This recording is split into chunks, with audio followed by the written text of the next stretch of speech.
না মানে এটা কেন হবে? একজন ব্রাইডের গয়না হারিয়ে যাওয়ার পেছনে আর্টিস্টের দিকে বারবার আঙুল তোলা হবে কেন? এটা যেমন অন্যায়, ঠিক একইভাবে এটাও অন্যায় যে ব্রাইডের গয়না বারংবার ভিডিওতে দেখিয়ে সেগুলিকে ভাইরাল করে তার ভিউজ নেওয়া একজন আর্টিস্টের। একজন ব্রাইড বা একজন ক্লায়েন্ট কী গয়না পরবেন, কত গয়না পরবেন তার একান্তই ব্যক্তিগত ব্যাপার।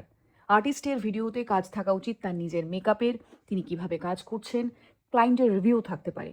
কিন্তু তার মানে এই নয় যে তিনি কী গয়না পরছেন, তিনি সারাদিন কী করছেন, তার লোকেশনে গিয়ে আর্টিস্টের কেন প্রবলেম হলো, এইগুলো সূত্র ধরে তার ভিডিও ক্রিয়েট করে করে ভাইরাল হওয়া, ভিউজ নেওয়া।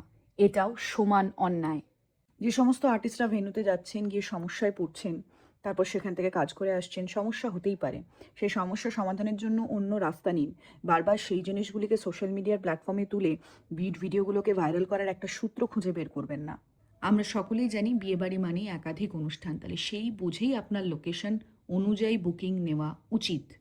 আপনি যদি বারংবার এই ধরনের সময় নিয়ে, জায়গা নিয়ে সমস্যায় পড়ছেন, তাহলে আপনি আপনার নিজের লোকালিটি এরিয়ায় বুকিং নিন, অথবা নিজের সেফটির জন্য নিজে কিছু ব্যবস্থা করুন। সেখানে সমস্যায় পড়েছি বলে বারবার সেই সূত্র ধরে ভিডিওটিকে শুরু করে ভাইরাল করা, আমার মনে হয় না এটি কোনো সঠিক পথ। যদি আমরা আর্টিস্টের ওপর অন্যায় হওয়াতে সবাই মুখ খুলতে পারি, সবাই প্রতিবাদ জানাতে পারি, ঠিক একইভাবে আমার মনে হয় ব্রাইড বা ক্লায়েন্টদের এই সমস্ত পার্সোনাল জিনিস বারবার সোশ্যাল মিডিয়ায় তুলে ভিউজ নেওয়ার জন্য সমানভাবে এর বিরুদ্ধেও আমরা আওয়াজ তুলতে পারি। আর এটা হওয়া ভীষণ জরুরি। আর্টিস্ট নিজের ভিডিওতে ভিউজ নেওয়ার জন্য একাধিক বিষয় থাকতে পারে, সোনার গয়না নয়।